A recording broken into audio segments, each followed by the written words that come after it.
अमेली ocean suitcase लेकर छुट्टी पर नहीं, काम पर निकल रही हैं। नॉर्मंडी में इस डॉक्टर के चलते फिरते क्लिनिक में मेडिकल असिस्टेंट भी ड्राइव करते हैं।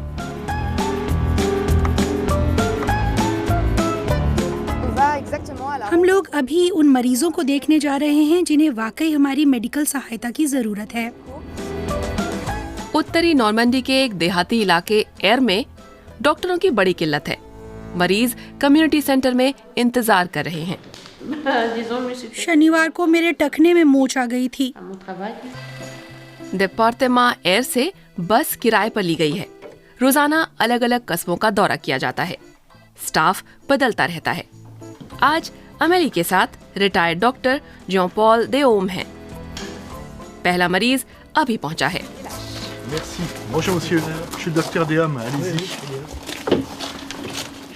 बस में मेडिकल जांच के लिए जरूरी सारे सामान्य उपकरण हैं।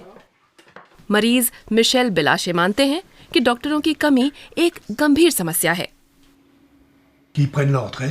उनके रिटायर होते ही उनकी जगह कोई और नहीं आना चाहता। पिछले डॉक्टर के बाद एक और आया था, फिर उसका मन बदल गया। हमें जांच कराने कहीं और जाना पड़ता है।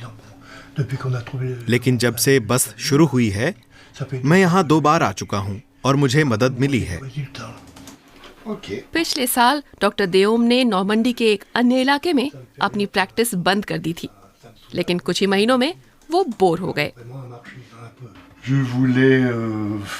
मैं डॉक्टर्स विदाउट बॉर्डर्स जैसा कुछ करना चाहता था, लेकिन फिर मैंने सोचा कि इतनी दूर क्यों जाऊं जब मेरी जरूरत यहीं पास में है। कोई तुक नहीं थी। फिर इलाके की ओर से एक अस्पताल ने मुझसे संपर्क किया। प्रोजेक्ट अच्छा और दिलचस्प लगा तो मैंने हाँ कर दी। सुबह के समय 30 से ज्यादा मरीज हो जाते हैं। डॉक्टर और उनकी असिस्टेंट को पल भर भी आराम नहीं मिलता। ज्यादातर मरीज उनसे ऑनलाइन अपॉइंटमेंट्स लेते हैं, लेकिन अगर अचानक कोई समस्या हुई तो सीधे भी आ सकते हैं। यहाँ ऐसे भी मरीज हैं जो 2 साल से डॉक्टर के पास नहीं गए। ये लंबा वक्त है। साल में एक बार भी न जाना ज्यादा है। न उनके खून की जांच हुई, न किसी तरह का कोई चेकअप। कुछ लोग तो निगरानी के बगैर सालों से दवाएं ले रहे हैं क्योंकि डॉक्टर नहीं है। मई में डॉक्टर बस पहली बार ब्रोतेई-sur-Iton आई थी। बहुत सफल दौरा रहा। नगर पालिका ने तो अब ऑफिस की जगह भी दे दी है। उन लोगों को आराम हुआ है जिन्हें बस पर चढ़ने में दिक्कत होती है, और यहाँ ऐसे बहुत से लोग हैं। ब्रोतेई की समस्या फ्रांस के दूसरे देहाती इलाकों जैसी ही है। युवा बाहर जा रहे हैं, सेवाएं और बुनियादी ढांचा है नहीं, और जिन्हें मदद चाहिए ऐसे बुजुर्ग लोग पीछे छूट गए हैं। घुमंतू दफ्तर में डॉक्टर देओम एक मरीज का इलाज कर रहे हैं। सिर दर्द रहता है, नींद नहीं आती, लगता है मैं पागल हो रहा हूँ। उन्होंने दूसरे डॉक्टर को भी दिखाया, लेकिन उनकी शिकायतों पर किसी ने ध्यान नहीं दिया। यहाँ तसल्ली के साथ पूरी जांच होती है, फिर अस्पताल को रेफर किया जाता है। मैं बहुत खुश हूँ। डॉक्टर ने अच्छे से देखा और अब मुझे भविष्य की उम्मीद है।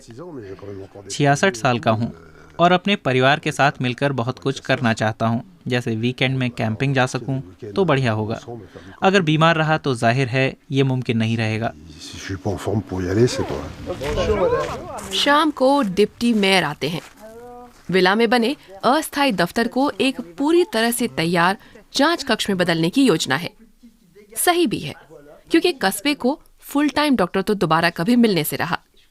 मेडिकल बस उन दूसरी जगहों पर भी जा सकती है जहां उसकी सेवाओं की सख्त जरूरत है। मैं आपको डॉक्टरों की कमी की 50 वजहें गिना सकता हूँ। ये मामला बड़ा पेचीदा है। जल्द इसका समाधान नहीं निकल सकता, 10 साल में भी नहीं, मुमकिन ही नहीं है।